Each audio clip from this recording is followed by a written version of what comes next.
British వారి సామ్రాజ్యవాదము నుండి స్వాతంత్రం రావడానికి పోరాటం తెలిపిన స్వాతంత్ర సమరయోధుల్లో క్రైస్తవులు లేరంటారా? స్వాతంత్రోద్యమంలో క్రైస్తవుల పాత్ర ఎంతవరకు ఉంది? నిజమైన క్రైస్తవుడు దేశభక్తుడు కాడా? బ్రిటిష్ వారి కాలంలో దేశంలో క్రైస్తవ్యం బాగా అభివృద్ధి చెందిందా? డాక్టర్ జాన్ వెస్లీ గారు అందించబోతున్న ఈ సంచలనాత్మకమైన సందేశాన్ని వచ్చే వారం బైబిల్ వండర్స్ లో తప్పక చూడండి.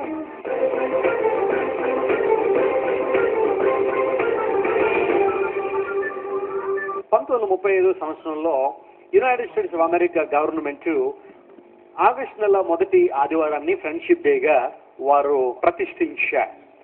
స్నేహం అనేది చాలా విలువైనది, చాలా పవిత్రమైనది, చాలా ఉత్కృష్టమైనది. కాబట్టి స్నేహం యొక్క విలువ ప్రతి ఒక్కరూ తెలుసుకోవడానికి ఒక రోజు ఉంటే బాగుంటుందనే ఉద్దేశంలో అమెరికన్ గవర్నమెంట్ 1935 ఆగస్టు 1st సండేను ఫ్రెండ్షిప్ డేగా వారు ప్రతిష్ఠించారు, డెడికేట్ చేశారు.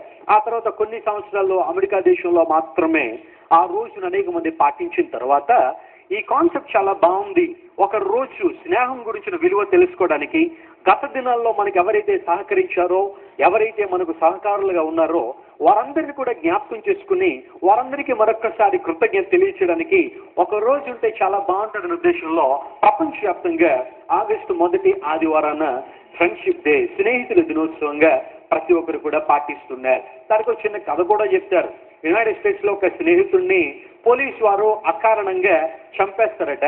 అందుకు గాను అతని ప్రాణ స్నేహితుడు ఒక ఆయన ఉన్నాడు. అతని యొక్క మరణాన్ని సహించలేక, మరణాన్ని జీర్ణించుకోలేక ఆ మరుసటి రోజు అంటే ఆగస్టు మొదటి ఆదివారాన అతడు సూసైడ్ చేసుకుని చనిపోతాడు, ఆత్మహత్య చేసుకుని చనిపోతాడు.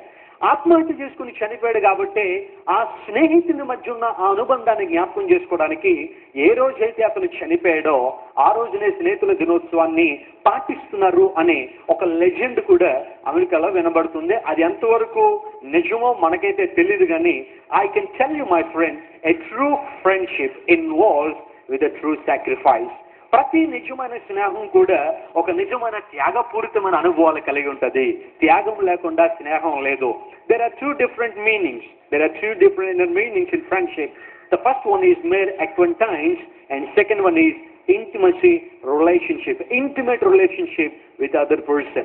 స్నేహంలో రెండు అర్థాలు ఉన్నాయి. ఒకటేమో ఏదో ముఖ పరిచయం, ఏదో వాళ్ళకి ఎప్పుడో పరిచయం కాబట్టి హాయ్ అంటే హాయ్ చెప్పుకోవడం, ఇట్లాంటి పరిచయం అదొకటి ఉంది.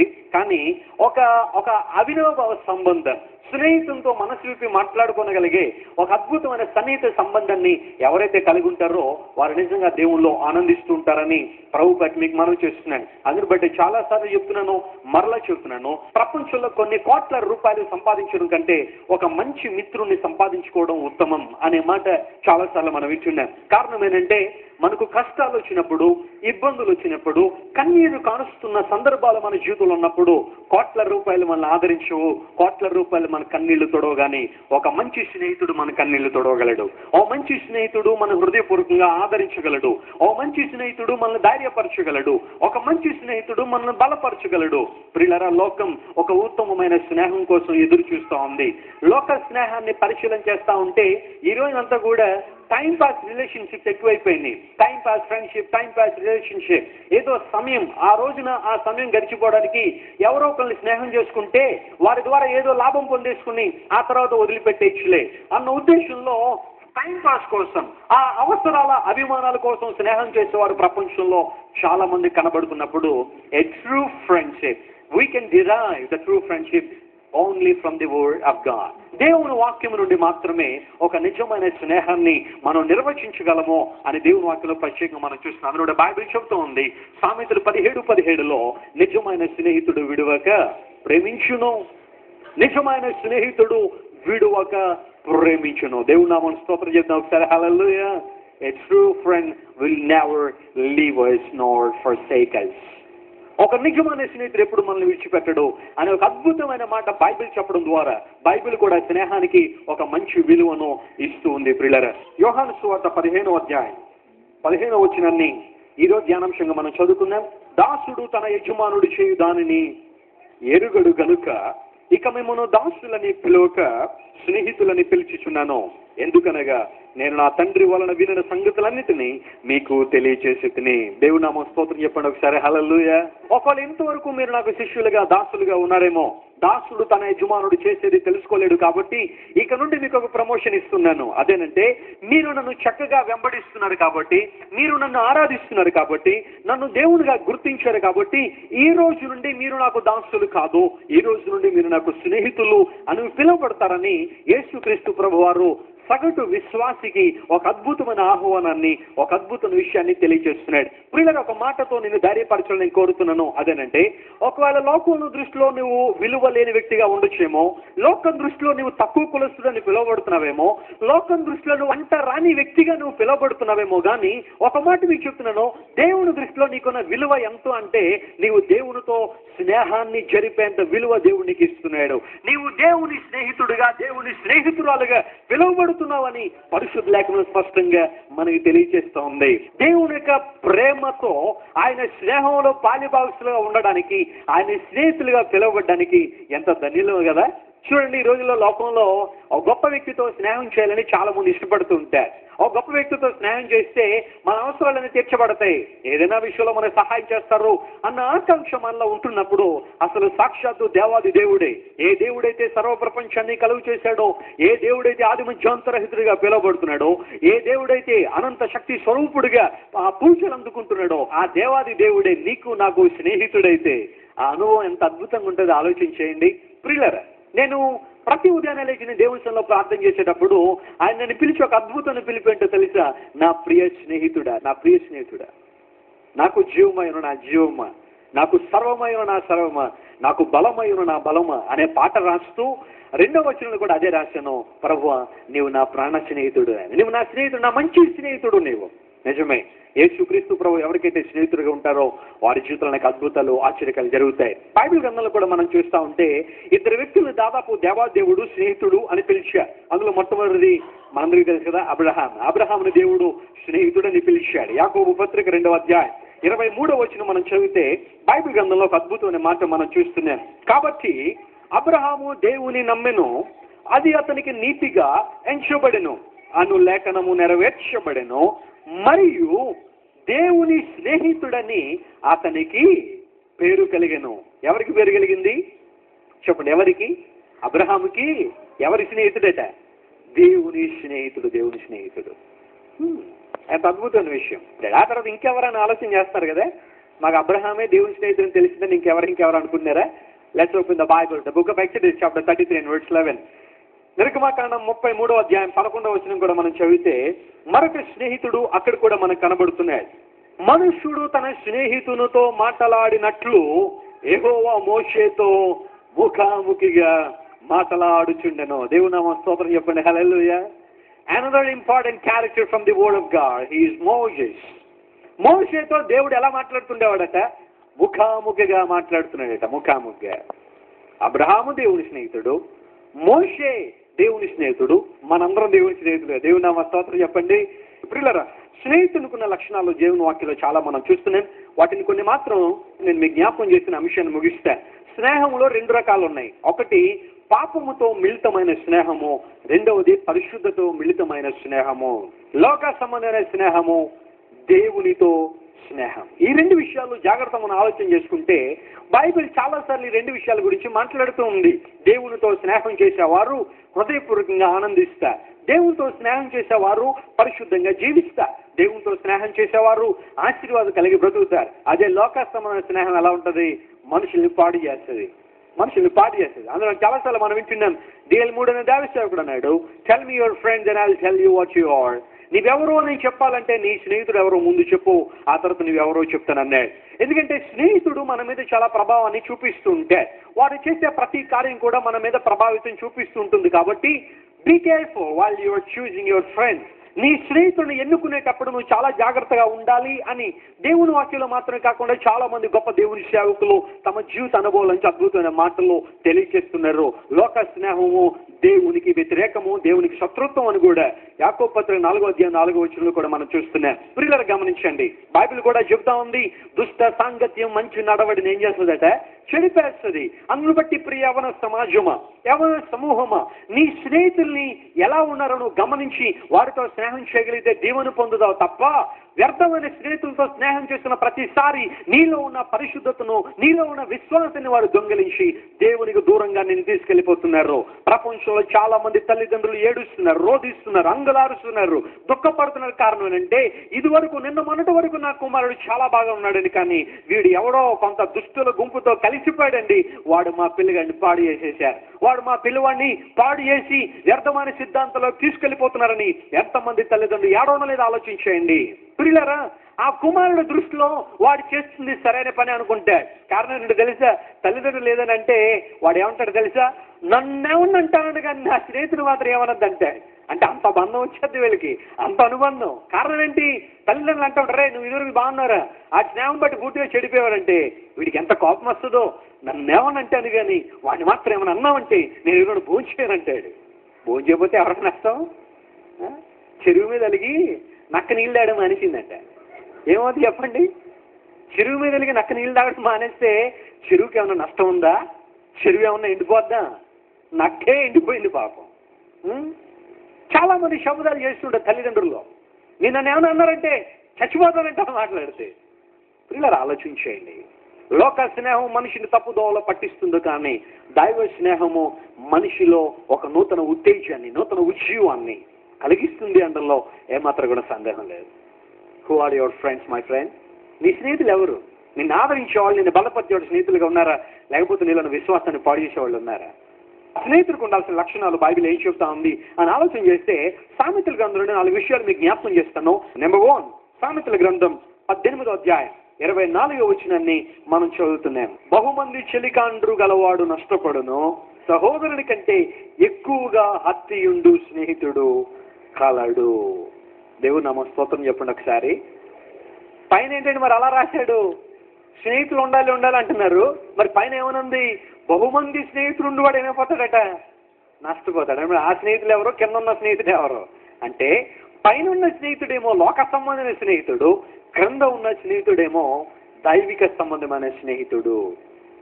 బహుమంది చెలికాండ్రు గలవాడు ఏమైపోతాడు? నష్టపోతాడు. కొంతమంది త్రాగుబోతులు ఉంటారు, ఒక్కళ్ళే త్రాగితే అంత అద్భుతమైన ఆనందం ఉండదని చెప్పి స్నేహితులందరినీ పోగేసుకెళ్తారు. ఎంత విచిత్రంగా ఉంటుందంటే వాళ్ళ గొడవలు. ఆడెళ్ళి శుభ్రంగా మనోడు పోయించింది అంతా తాగేసి అందరూ కలిపి మనోడిని ఉతికేసి వెళ్ళిపోతారు ఇంటికి. చివరిలో జరిగే గొడవలు అయ్యే. మనోడి దగ్గర తాగేయడం కాకుండా గొడవ పెట్టేసుకుని ఆఖరికి తిన్నే చితక్కొట్టేసి ఇంటికి వెళ్ళిపోతూ ఉంటారు. బైబిల్ ఎంత నిజం చెప్తుందో చూడండి. బహుమంది చెలికాండ్రు గలవాడు ఏమైపోతాడు? నష్టపోతాడు. కానీ సహోదరుని కంటే ఎక్కువగా హత్యుండు స్నేహితుడు కలడు. నిజమే. కొన్నిసార్లు కుటుంబ సభ్యులతో షేర్ చేసుకోండి కొన్ని విషయాలు, స్నేహితులతో పంచుకోవాలని ఇష్టపడతారు చాలా మంది. అలా చెప్పి కుటుంబాన్ని పక్కన పెట్టన్న ఉద్దేశం కాదు. స్నేహితులు కూడా విలువ లాంటిది. అందును బట్టి చాలాసార్లు ఎవరైనా డిప్రెషన్లోకి వెళ్ళిపోతా ఉంటే కుటుంబ సభ్యులు ఎంత అడిగినా చెప్పరు, కానీ స్నేహితుల దగ్గర కూర్చోబెడితే మాత్రం చెప్తా ఉంటారు. కారణం అంటే they would like to open their hearts with their friends. దేవుని వాక్యం చెప్తుంది, సహోదరుని కంటే ఎక్కువగా హత్యుండు స్నేహితుడు కలడు.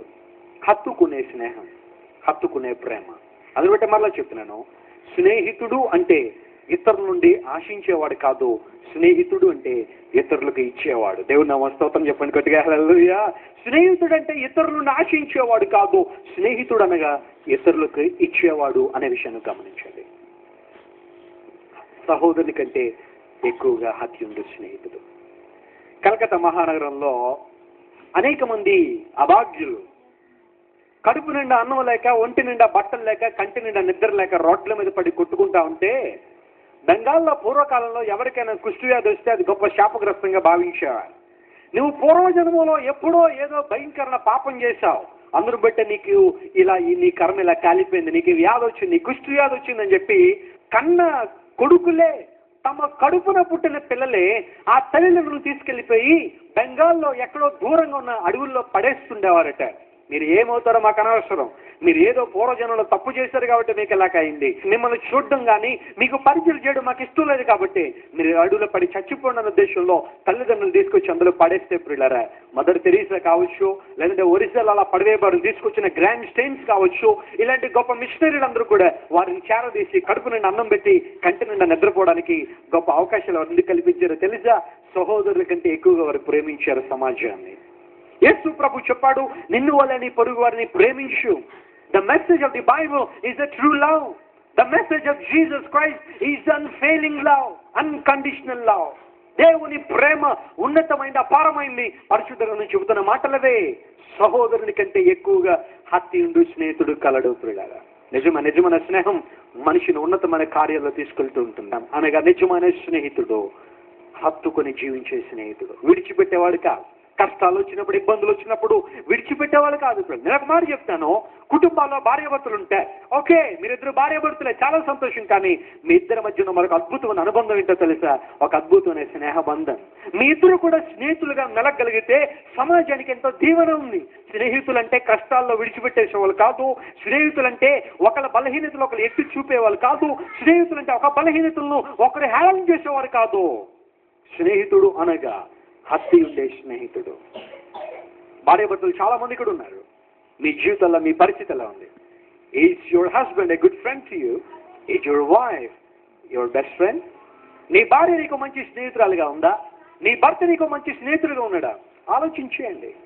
కొంతమంది పెళ్లి ప్రమాణాలు చేస్తా ఉంటే ఏమని, వ్యాధి ఎందును, కలిమి ఎందును, సుఖం ఎందును, లేమి ఎందును, ఆందును ఈ ఎందును నీకు ఎలా ఉంటాను నేను తోడుగా ఉండి నిన్ను సంరక్షించి, నిన్ను పోషించి సంరక్షించి అన్ని విషయాల్లో బాగా చూసుకుంటానని చెప్పి ప్రమాణం చేస్తాడు. ఆ పెళ్ళిలో కంగారు త్వరగా, ఎందుకంటే త్వరగా పెళ్ళి అయిపోలేదు ఆ టైంలో. ఇక ఆ పాస్టర్ గారు ఏం చెప్పేస్తారు అక్కడ. కానీ హృదయపూర్వకంగా ఆ మాటలు నెరవేర్చగలుగుతున్నావా? పెళ్లి ప్రమాణాలు నిలబెట్టుకోగలుగుతున్నావా? భార్యకి ఏదైనా కొంచెం అనారోగ్యం రాగానే నువ్వు అర్జెంటుగా పెట్టి సర్దేసుకుని వెళ్ళి అన్నీ తగ్గిపోయిన తర్వాత రా అంటాడు. మీ అమ్మగారింటికి వెళ్ళిపోతా త్వరగా, చాలా కాలం వెళ్ళి కదా వెళ్ళి. కారణం ఏంటో తెలుసా? భార్యను భరించలేకపోతున్నాడు, భర్తను ప్రేమించలేని పరిస్థితి. కుటుంబాల్లో కూడా అలాంటి వైరుధ్యాలు. ఇప్పుడు సహోదరుని కంటే ఎక్కువగా హత్యుండు స్నేహితుడు కలదు. True friends involve the sacrifice. రెండోది మనం చదువుతున్న చూడండి, సామెతల గ్రంథం 27వ అధ్యాయం 6వ వచనం కూడా మనం చదివితే దానిలో మరొక మాట రాయబడింది. మేలు కోరి స్నేహితుడు చెప్పండి ఏం చేస్తాడట? గాయములు చేస్తాడు. అదేంటండి స్నేహితుడు ప్రేమిస్తాడన్నారు, మళ్ళీ ఇప్పుడు గాయాలు చేస్తాడేంటి? బైబిల్ ఏం చెప్తుంది ఇక్కడ? మేలు కోరి స్నేహితుడు ఏం చేస్తాడు? గాయాలు చేస్తాడు. దీన్ని ఒక జాగ్రత్తగా మనకు అర్థమయ్యే భాషలో చెప్పాలంటే, మన కడుపులో ఏదైనా పెద్ద గడ్డ ఉందనుకోండి, ఒక భయంకరమైన ఆ గడ్డ, ఆ ట్యూమర్ ఉందనుకోండి, డాక్టర్ గారి దగ్గరికి వెళ్ళగానే డాక్టర్ గారు ఏమంటారు? బాబు నీకేం చేయాలి? ఆపరేషన్ చేయాలి. అండ్ ఆపరేషన్ చేయించడం అంటే చికెన్ బిర్యానీ తినడం లాంటిదా? ఆపరేషన్ చేయించుకుంటే ఏంటి శ్రమ, బాధ, కష్టం. ఆ బెడ్ మీద పడుకోబెట్టి ఏం చేస్తాడు ఆయన? కోస్తాడు. కోసేటప్పుడు ఎలా ఉంటుంది? అబ్బా చాలా హ్యాపీగా ఉందండి డాక్టర్ గారు, మీకు ఇష్టానుసారం కోసేసుకుంటారు ఎవరైనా? ఆ డాక్టర్ గారిని ఏమైనా అంటామేమోనండి, ముందే మనకి ఏమిస్తాడు ఆయన? ఎనస్టీషియా చేస్తాడు, లేకపోతే ఆ కాలుతో తన్నేస్తామేమోనండి. కోసేటప్పుడు కొంచెం బాధగా ఉంటుంది, కష్టంగా ఉంటుంది. కానీ కొయ్యకపోతే ఆరోగ్యం లేదు. డాక్టర్ గారు ఒక వ్యక్తిని కోస్తున్నాడంటే కోపంతో కోస్తున్నాడా, లేకపోతే మేలు కోరి కోస్తున్నాడా? మేలు కోరి కోస్తున్నాడు. దేవుని వాక్యం కూడా చెప్తుంది, నిజమైన స్నేహితుడు కూడా మేలు కోరి ఏం చేస్తాడట? గాయాలు చేస్తాడు. అంటే ఇక్కడ మాట గమనించు, నీవు చేస్తున్న ప్రతి పాపాన్ని కూడా సమర్థించే వాళ్ళ కంటే ఆ పాపాన్ని ఖండించేవాడే నీకు నిజమైన స్నేహితుడు. దేవుని నామమున స్తోత్రం చెప్పండి. హల్లెలూయా.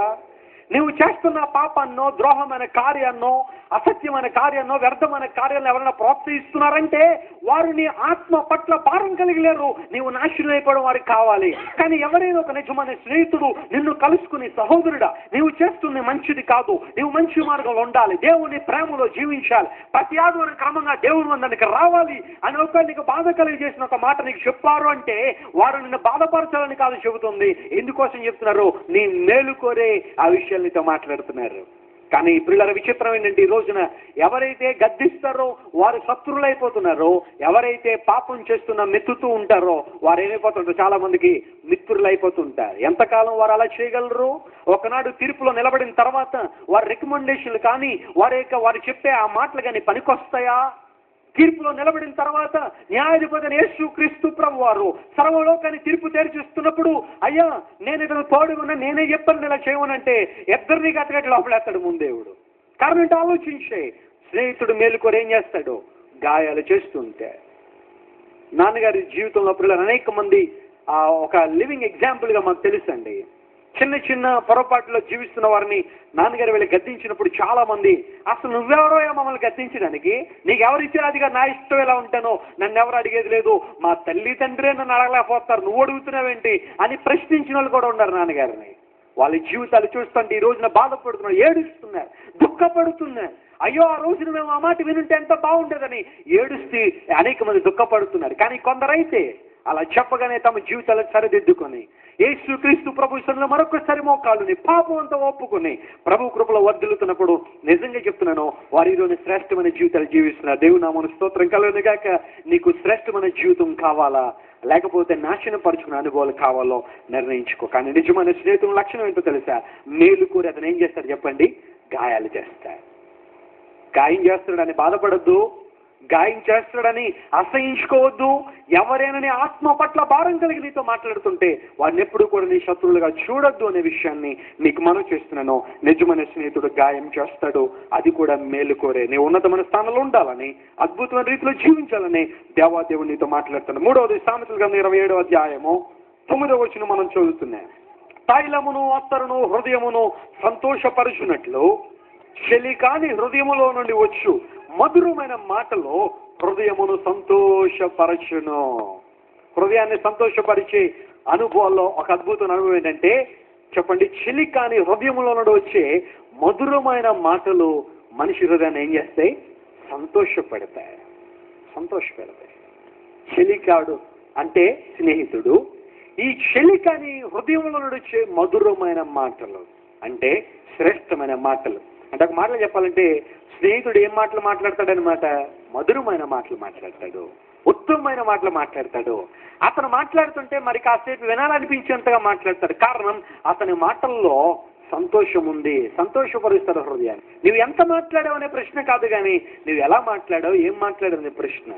అందుబట్టి చాలాసార్లు చెప్తున్నాను కదా, మూర్ఖుడట మాట్లాడిన తర్వాత ఆలోచన చేస్తాడు, జ్ఞాని మాట్లాడక ముందే ఆలోచన చేస్తాడు.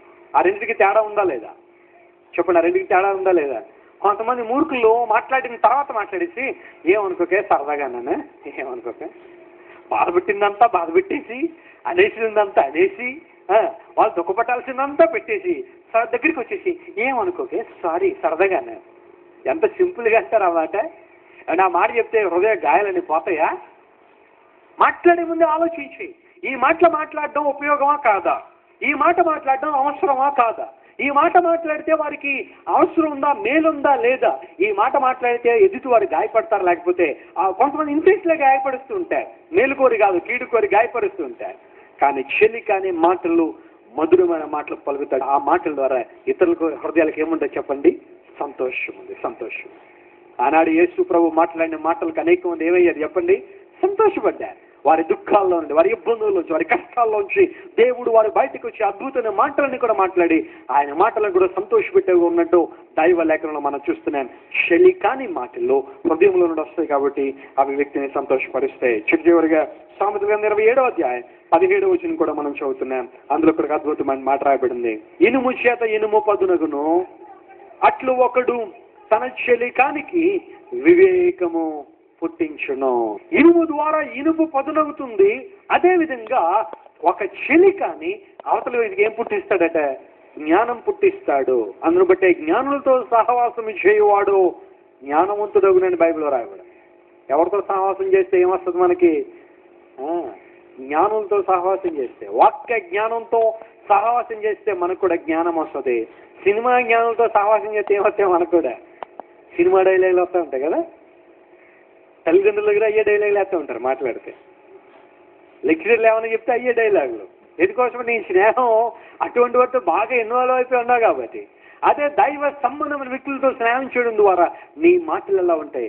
జ్ఞానయుక్తంగా మాట్లాడుతావు. అనగా చెలికాడు తన చెలికానికి వివేకం పుట్టిస్తాడు, జ్ఞానం పుట్టిస్తాడు, దైవ జ్ఞానంలో పెంచుతాడు. దైవ జ్ఞానులు అనేక మంది ముందుకు సాగిపోవడానికి అవకాశం ఇస్తారు. ఎందుకు ఈ మాటలు చెప్తున్నాను తెలుసా? దేవుని వాక్యము ద్వారా మనం తెలుసుకున్నప్పుడు, దేవుని వాక్యం తెలిసిన వారితో మనం స్నేహం చేయడం ద్వారా దేవుని వాక్యాన్ని మనం పొందుకోగలుగుతుంటాం. వివేకవంతుడు తన చెలికానికి వివేకం పుట్టిస్తాడు. జ్ఞానులతో సహవాసం చేయగలిగినప్పుడు, సమయం చాలా కొద్దిగా ఉంది, దినాలు గడిచిపోతున్న నాడి కంటే వృధాగా సమయం గడిపేయడం కంటే ఏదో ఒక విషయంలో నువ్వు ఆ ఒక చక్కని టాలెంట్ని కనుక ఇంప్రూవ్ చేసుకోగలిగితే దేవుడిని ఆశీర్వదిస్తాడు. అద్భుతాలు జరుగుతాయి. తన పనిలో నిపుణత కలిగిన వాడిని చూచితివా వాడు ఎక్కడ నిలబడతాడన్నాడు దేవుని వాక్యంలో? రాజుల ముందు నిలబడతాయి. నీవు నిజంగా నీ పనిలో ప్రొఫెషనాలిటీ నువ్వు కనపరచగలిగితే, నీవు చేస్తున్న పని ఒకవేళ అది చదువు కావచ్చు, ఉద్యోగం కావచ్చు, మరేదైనా కావచ్చు, నీవు ఉన్న దాంట్లో ఒక అద్భుతమైన రంగంలో నువ్వు రాణించగలిగితే దేవుడు నేను తీసుకెళ్లి రాజుల ముందు నిలబెడతాడని ప్రభు లేఖనం స్పష్టంగా తెలియజేస్తా ఉంది. నిజమైన స్నేహితుడు హత్తుకునే స్నేహితుడు, నిజమైన స్నేహితుడు మేలు కోరి గాయం చేసేవాడు, నిజమైన స్నేహితుడు మనందరికీ కూడా ఒక అద్భుతమైన ఆనందాన్ని, సంతోషాన్ని పంచేవాడు, నిజమైన స్నేహితుడు వివేకాన్ని పుట్టించేవాడు. ఈ 4 లక్షణాలు నిజమైన స్నేహితుల్లో మనం చూస్తూ ఉంటే, I would like to introduce a true friend, a real friend in Jesus. యేసులో ఒక అద్భుతమైన స్నేహితులు మనం కలిగి ఉన్నాం. ఒకవేళ నీతో స్నేహం చేసేవాళ్ళు ఎవరు లేకపోవచ్చు ఈ లోకంలో, కానీ my friends, don't give up in your life, don't give up. Jesus Christ is your friend. He's still waiting for you to give you a company. దేవాది దేవుడు నీకోసం ఆయన ఎదురు చూస్తున్నాడు నీకు అద్భుతమైన స్నేహాన్ని పంచడానికి. ఒకవేళ లోపల నీకు ఎవరు స్నేహితులు ఉన్నా లేకపోయినా యేసు ప్రభు నీకు స్నేహితుడిగా ఉన్నాడు. నీకు సంతోషం ఇచ్చేవాడు, నిన్ను ప్రేమిస్తున్నవాడు, నిన్ను హత్తుకునేవాడు, నిన్ను బలపరిచేవాడు, శ్రేష్టమైన జీవితాన్ని ప్రసాదించే యేసు క్రీస్తు ప్రభుకి స్నేహాన్ని నువ్వు కోరగలిగితే, నేను చెప్తున్నాను ప్రియులరా, ఆగస్టు మొదటి ఆదివారం మాత్రమే కాదు మన జీవితంలో ఫ్రెండ్షిప్ డే. ప్రతిరోజు you can enjoy the friendship with Jesus. You can enjoy each and every moment. You can celebrate your life with Jesus Christ. యేసులో ప్రతి నిమిషం, ప్రతి క్షణం కూడా ఆనందిస్తూనే ఉంటావు, సంతోషిస్తూనే ఉంటావు. ఆయన స్నేహితుడు కాబట్టి నీకు సకల విషయాల్లో ఆయన తెలియజేస్తుంటే. అందరూ లేచి నిలబడి ప్రార్థన చేసుకుందాం. ప్రేమగల తండ్రి.